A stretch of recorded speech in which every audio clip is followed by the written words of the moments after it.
Now, on 105.9 FM and streaming worldwide on the WMAL app, O'Connor and Company.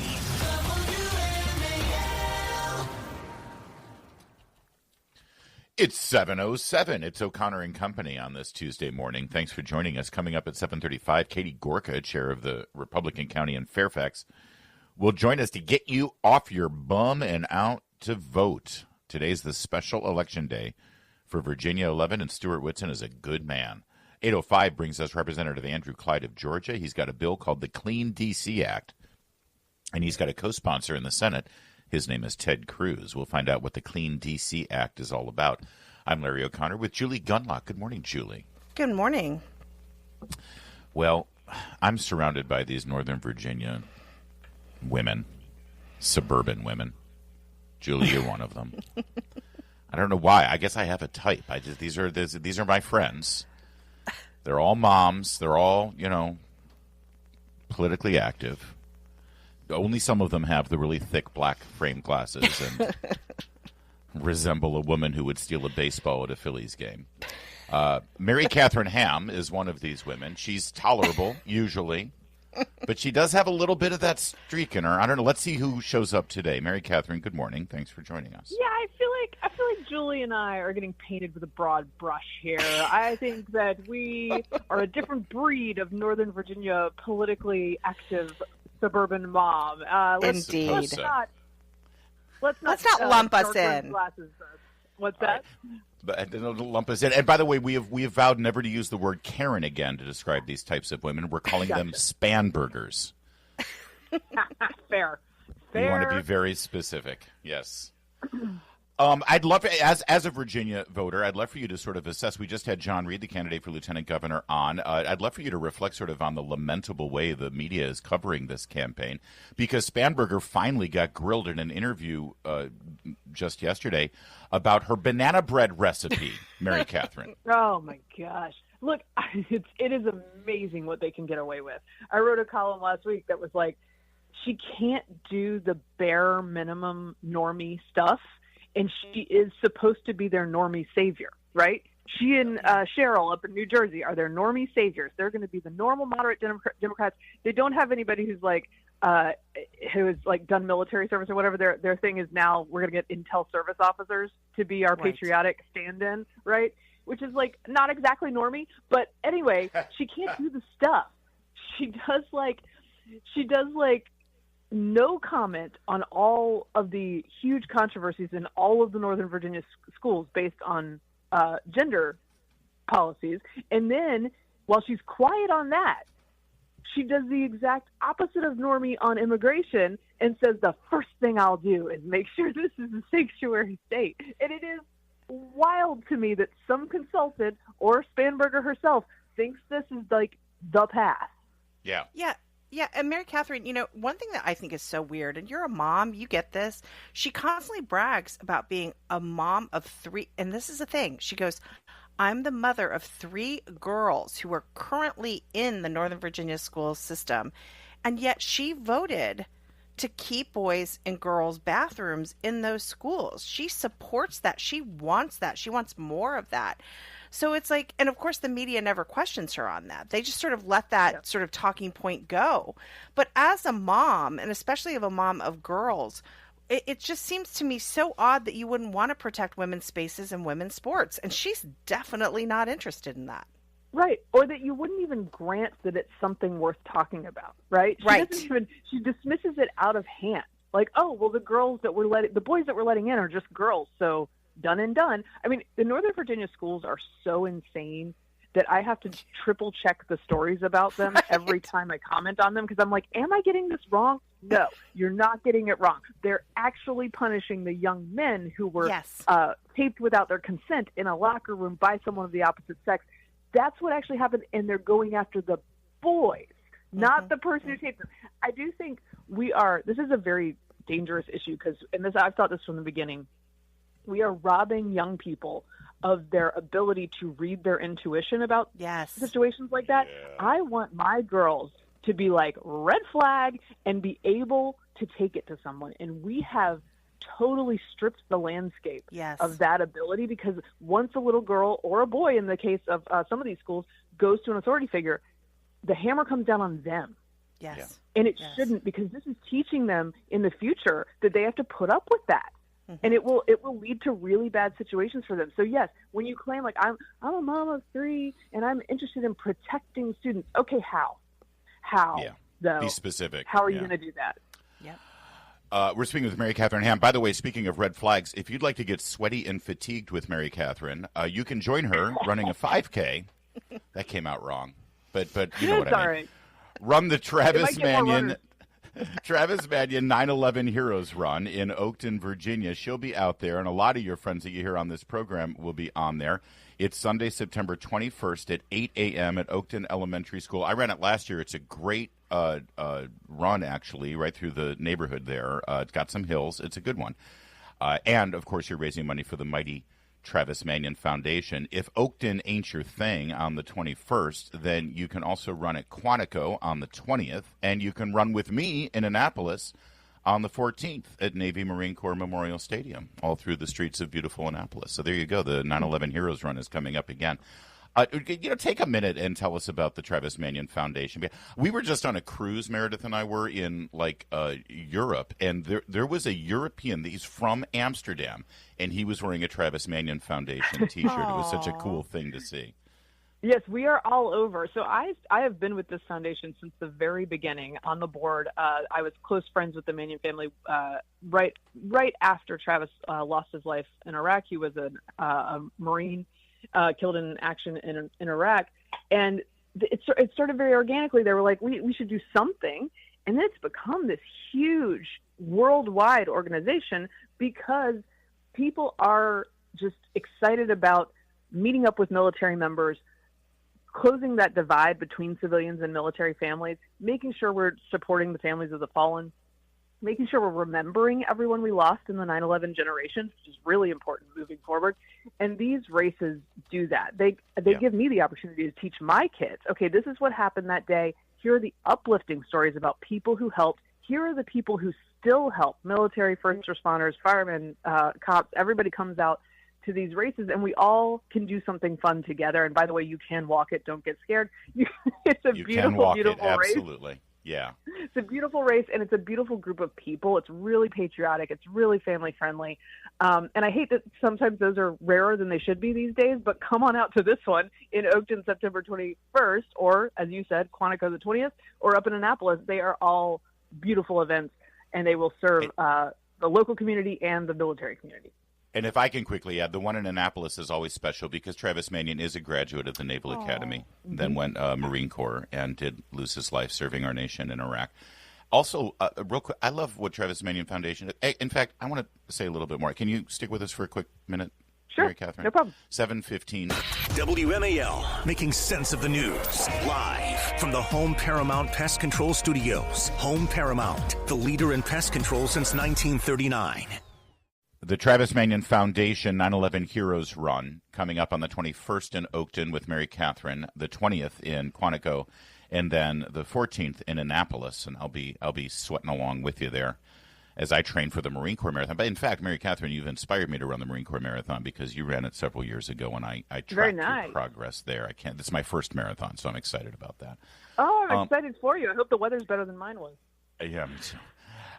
There's no doubt that we all know that veterans and their families, especially if they are injured or lose their life serving our nation, they feel isolated. They have this is a wound that never heals, and it goes on for years. Travis Manion Foundation focuses on that, on those men and women, on their family members, on everyone who's been left behind. But they do something more, and I just wanted to bounce this off you, and I know we didn't prepare this conversation, Mary Katharine, but there's this growth of what they call the trads, these young 20-something conservative, sort of right-leaning young men and women, by the way, who are embracing traditional values, who are embracing character, who are embracing their faith.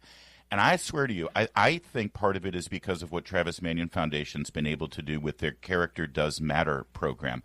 This is where veterans go and they mentor youth and young people, and they teach them the same kind of character and values and principles that they learned in the military. This is a great use of their time and their efforts, and it validates their time in the military, and they're able to sort of pay it forward to kids who are vulnerable. They've served over 600,000 young boys and girls, and I think you're seeing the fruits of that. I think you're seeing these young men and women with character who are really sort of bucking the trend of what most kids in their early 20s sort of aim toward over, our generation at least.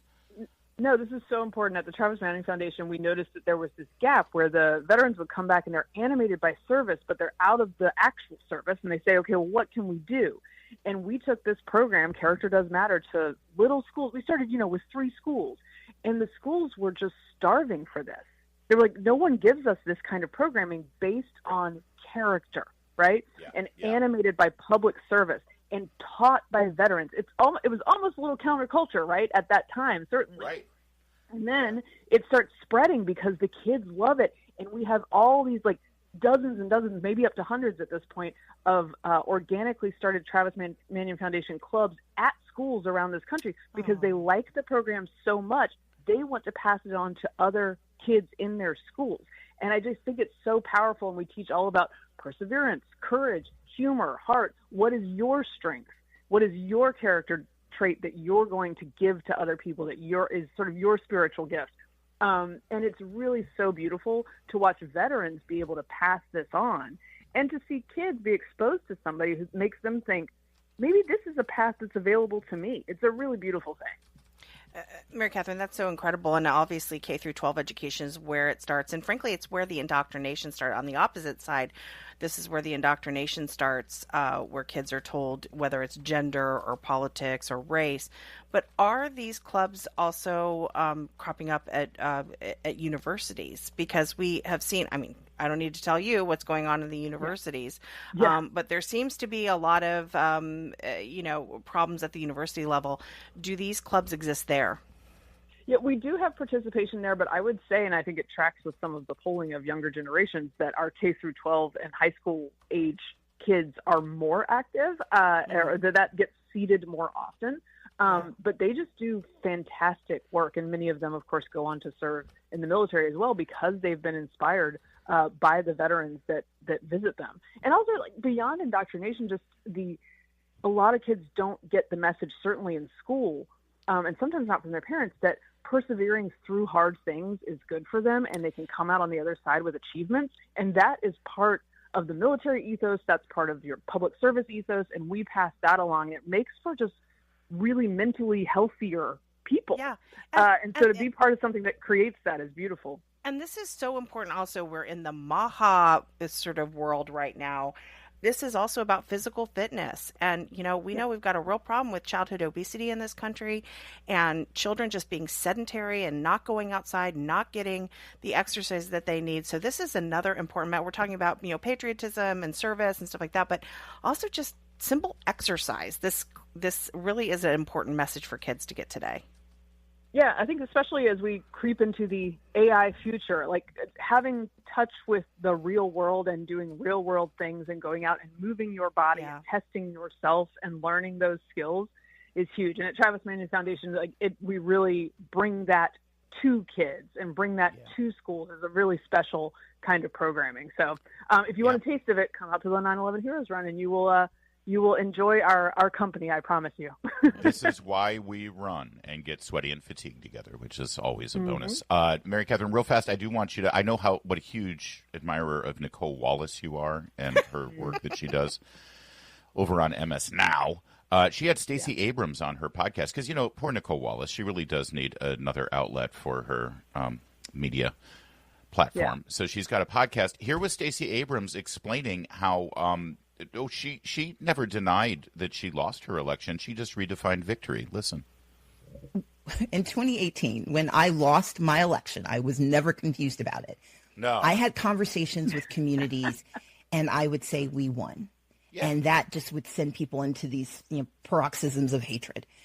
What I was telling them is, look, not getting the title did not mean that we didn't make progress.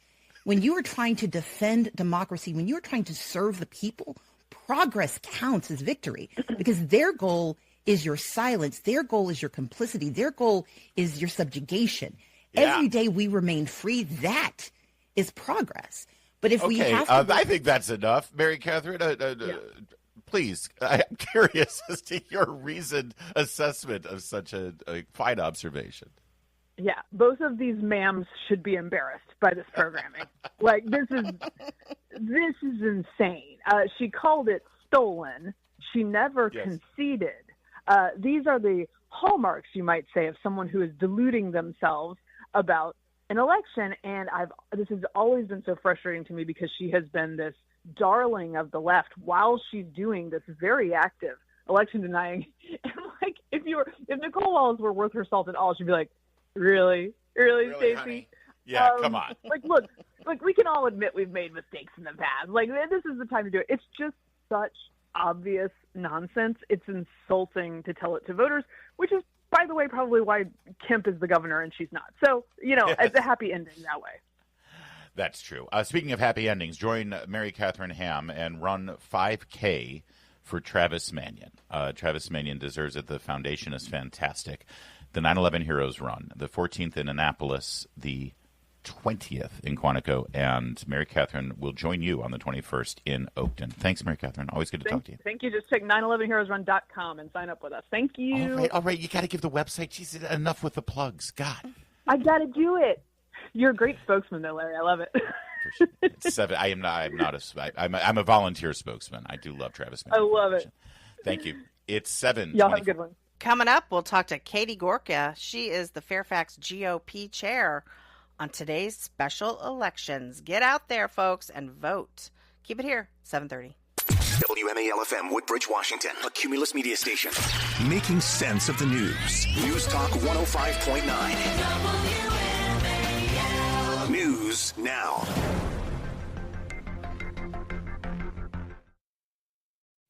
Now on 105.9 FM and streaming worldwide on the WMAL app. O'Connor and Company. 7:37 now on O'Connor and Company. Thanks for tuning in here. Busy Tuesday morning and potentially a historic Tuesday morning as it is Election Day in the 11th Congressional District special election in Virginia. Coming up at 8:05, Representative Andrew Clyde of Georgia has a bill called the Clean D.C. Act, and we'll get all the details on that. It's Larry O'Connor with Julie Gunlock. Good morning, Julie. Good morning. Joining us right now, Katie Gorka. She's the chairwoman of the Republican Party in Fairfax, Virginia, and it's game on there as the polls opened about an hour and a half ago. Katie Gorka, talk to us about this very important special election. Hey, good morning. Well, I'm here at Herndon Elementary School right now, which is one of the polling locations. I have to say it's a pretty quiet morning. There's kind of a slow but steady stream of voters, which is to be expected because it's a special election. But that's the reason Republicans can win in this blue county, because it all comes down to turnout. So just really hoping Republicans come out and vote today. Yeah. Amen to that. Yeah, how do you feel about things? Can you just give us an overview of, what you're hearing from people at this, at the very end here? What's the mood like? Well, I'd say it's good overall. And don't forget, we're in the middle of a general election as well. So I'd say what's happening with this special election is also impacted by what's happening with the general. And it's actually, there's a lot of momentum because honestly, the Democrats just keep scoring their own goals. It is incredible. And that's why we see Winsome surging, right? She's gone from being down 17 to now she's only down by 5, and I think that's still changing. The Democrats just insist on sticking with their crazy progressive policies, and I think that's also impacting support for Stuart Whitson. He's the Republican candidate in the special election for Jerry Connolly's seat. That's Virginia's 11th congressional district. Yeah. And you've got a candidate in Stuart Whitson who can very properly, smartly articulate these policies, and not in a hyper-partisan way, but in a very common sense way. And James Walkinshaw, who has been raising taxes on Fairfax residents at the Board of Supervisors. He has not met a radical left-wing gender ideology or soft-on-crime, cashless bail, put criminals on the streets policy that he hasn't voted for or embraced. That's who he is. And I got to think that with Stuart Whitson, you've got a chance to actually turn the tide here. Yeah, you're so right. I mean, the other thing about Walkinshaw, he has not met a tax that he hasn't loved. It's incredible how things, everything that he's voted for, including a raise for himself, even when, we don't have enough police on the force. But, that's the Democrats for you. What are you going to do? Yeah. And it's amazing to me, Katie, that parents' rights still remains a major issue in Northern Virginia. The Democrats have learned nothing.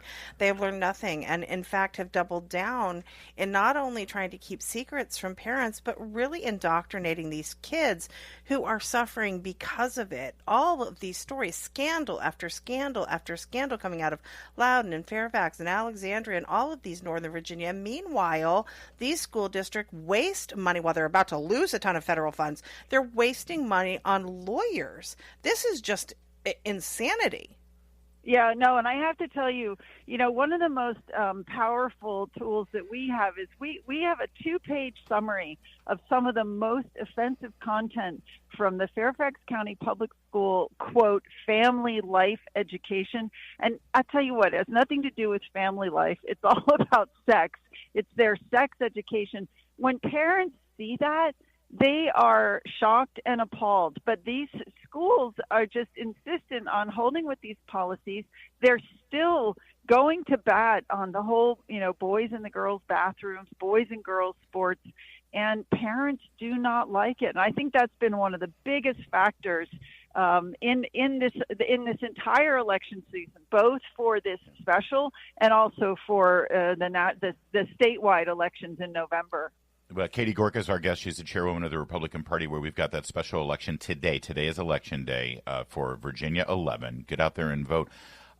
Let's take a quick gander at how Abigail Spanberger is responding to the barrage of questions where she stands on the gender policies that have now suspended 2 boys in Loudoun County for objecting to a girl in their locker room. And, of course, the scandal out of Fairfax high schools where apparently abortions were facilitated for minors, girls, without notification of their parents. Obviously, the heat is on. Here she is responding to the tough questions in an interview recently. Cut 8, please. I'm very excited. I got your recipe for the banana bread. I'm just waiting for my bananas to ripen. I always just wait for bananas to ripen, and then it's not like time for me to make banana bread. So then you peel them, freeze them, and then they actually get sweeter even once they freeze and then unfreeze. Yeah, Katie, I've got 8 frozen bananas in my freezer right now. Katie Gorka, considering the crux of all of these issues have to do with gender policy and sex, are these euphemisms that Spanberger's using here with regard to the sweeter frozen bananas? Oh, Larry. Sorry, Katie. Can you believe she did that? It is just incredible. But I tell you what, it's a safer path for her because when she does talk about serious policies, she gets in big trouble. I mean, she admitted the other day, the day she gets elected, Virginia's going to become a sanctuary state. That did not go down well. So she's better off talking about bananas. All right. We'll leave it at that. That's Katie Gorka, ladies and gentlemen, encouraging Abigail Spanberger to keep talking about bananas. Thank you, Katie. Appreciate you. Thanks, Larry and Julie. Bye. All right. It is 7:43. Later this morning on the Chris Plant Show, meet the bribe-taking Boston Democrat city councilwoman who is an illegal alien Muslim whose husband is in prison for murder. 9 a.m. on WMAL. People still seem to be kind of insane over changes happening at the CDC and the FDA, the state of Florida, where the Surgeon General has decided to not mandate the whole schedule of vaccinations for children to get into public school the way it has been mandated recently. And I don't think people realize just how many shots we're talking about here, Julie, because, people our generation, we remember getting, I think when we were kids, before we went to kindergarten, I think there were like 8 vaccines. Yeah, there were certainly less or fewer. Mm-hmm. The numbers now at such a young age are remarkable. And one in particular is getting a lot of attention, and that's the hepatitis B vaccination. 3 doses are given at birth, 1 to 2 months, and then at 6 to 18 months. But literally at birth, like the day your baby is born, they give you a hepatitis B vaccine. And of course, the idea is for the greater good, we must eliminate hepatitis B, and the vaccine, we're told, will do that. But here's the thing. High-risk individuals that might get hepatitis B are people with, as described here, let me just make sure I get it right, people with multiple sex partners or people who inject drugs. Yeah. In other words, Democrats. And so I was coughing and laughing at the same time. Excuse me. Here is your new FDA commissioner just yesterday, Dr. Marty Makary, who is, before he became a bigwig with the federal government, was a frequent guest on this program. He was responsible for public health policy instructions at Johns Hopkins University. He's no slouch. All the people are saying that Dr. Bobby Kennedy doesn't have the qualifications to be the Secretary of Health and Human Services. Yeah, but his deputies do. Exactly. Thank you. Yes. Try that with Marty Makary. You tell me why Marty Makary is not qualified. Jay Bhattacharya, okay? Yes. Go on. Sorry. So here's Marty Makary yesterday on Fox News specifically talking about this Hep B vaccine that right now they are forcing into your brand new hours-old newborn infant. A baby today in New York City, and the doctor is about to give her the Hep B vaccine. What would you advise that mother? Look, I personally don't believe that the evidence is solid to say the Hep B shot needs to be given at birth. It's a sexually transmitted infection you're trying to prevent. Kids are not sexually active until they're of sexual age. So a lot of parents say, I'm going to wait until they're 10 or 11 or 12. And if the mom's Hep B positive, that's different. But these are nuanced issues. Now, it's a totally different issue from polio and measles and some of these other shots that are tried and true and been around for a long time. You know, we believe in vaccines, but does that mean people need the anthrax vaccine? Right. No, it was a disaster. It was taken off the market. One of the rotaviruses, disaster, taken off the market.